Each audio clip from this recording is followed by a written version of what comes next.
let's take up this last topic in this current semester. This is analysis of adjacent cables. So both these adjacent cables, as we have already explained, so they are basically one-dimensional structures which are curved in profile. So whereas your beams, rigid plane frames, trusses, what you have studied, they are all made out of only one-dimensional members all lying in one plane. Here also, the adjacent cable, they are special type of structures wherein they are made out of one-dimensional members which are curved in profile. That's all the change. And the objects are subjected to bending also, whereas cables, they are not subjected to any bending like your trusses. They are subjected to only axial forces.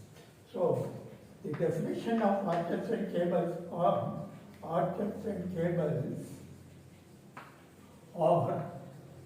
one-dimensional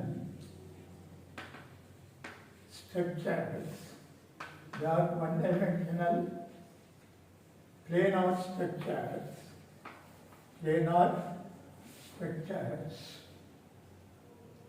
whose axis is curved. So that curved shape, either it may be parabolic type, or it may be semicircular, or it may be segment of a circle. The cables, of course, it assumes the shape of parabolic or second degree curve. The arches, shape of arches may be parabolic, segment of a circle,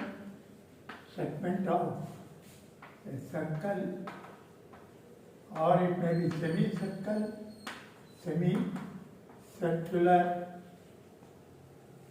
etc. Generally, these are the shape in which they will be casted. So the cables, of course, it is curved in shape, maybe second degree. Basically, it follows parabolic shape. So the arches are subjected to bending and axial shear and axial force. And cables are subjected to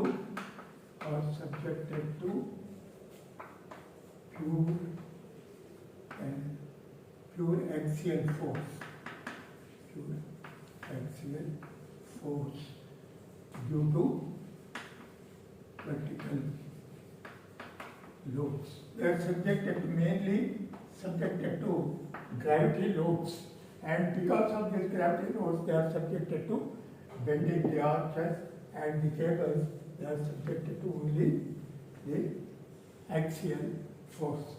So this is the general plan. This is called arch, whose profile is hogging type, and whereas cable is sagging type, and they are provided with supports at the ends, like one hinge, another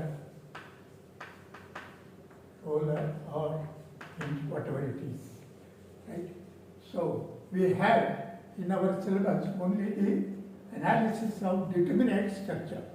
So arches may be determinate or indeterminate, whereas cables basically they are determinate. Only arches, since we are having only determinate structure or arch, it has to be a three-hinged arch. Arches may be determinate, or indeterminate.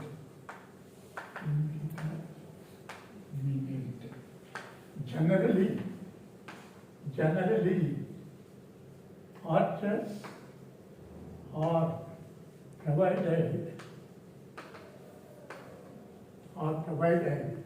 with end supports either fixed or hinge. If it is fixed, then it is indeterminate. Definitely it is indeterminate. If it is hinge, then it becomes either determinate or indeterminate. If both ends are hinge, then there must be one more hinge to be provided. Usually that hinge will be provided at the top. So, a three-hinged arch, a three-hinge arch is a determinate structure. It's a determinate structure because we are having only determinate structure. That means we have only three-hinged arch. A three-hinged arch is a determinate structure having two hinges at the end supports,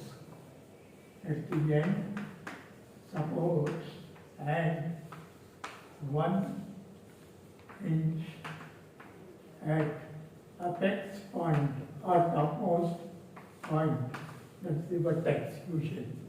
At the apex point, like this. So it is hinge at the supports, and here also there will be one more hinge. And the supports either it may be at the same level or it may be at different levels. So the fixed or two hinge arches or indeterminate structures. Both a two-hinged arch, if you don't have a hinge here, just two hinges at the support, then it is indeterminate. Similarly, support arches which are fixed at the end, like that, they are also indeterminate. Arches which are hinged at the two ends, two-hinged arch, and fixed arches, they are indeterminate structure. So we have only analysis of determinate arches and tables, because it is only analysis of determinate structure, no indeterminate structural analysis. So basically the problem involves, that is analysis involves a three-hinged arch whose profile either it may be parabolic or segment of an arch or semi-circle. And so the analysis consists of only three-hinged parabolic arch, three-hinged segmental arch, or three-hinged semicircular arch, subjected to gravity loads or vertical loads whose supports either it may be at the same level or at different levels. So that's all. So you have only analysis of these three-hinged arch whose supports either may be at the same level or different level, and this profile either it may be parabolic or segment generally, or semicircular or semicircular. That's all you have in syllabus. Basically, it's a very simple, straightforward examples. And cables also, it is like that, which are in having simple supports at the ends, and they are subjected to only axial force. So the analysis of arches you can do only by applying actually 3 equations of equilibrium, and one more equation you will get because of this third hinge at the apex. So that also you can note the analysis of 3 hinged. So analysis of 3 hinged arches which are either parabolic or segment or semicircular. 3 hinged arches having bent supports at same level or at different levels, subjected to gravity loads, either concentrated loads or UDL, both. Subjected to gravity loads can be done using 3 equations of equilibrium, that is sigma h equals 0, sigma v equals 0, and sigma m about one of the supports, because both supports are unit supports at one of the supports equals 0. These 3 equations and one external imposed condition at third hinge at apex, that is m is equal to 0 at that particular point. So basically you have 4 equations and you have 4 reactions, because 2 supports, both are 2 heated supports, you have 4 reactions, you have 4 equations of statics available, so you can determine the support reactions.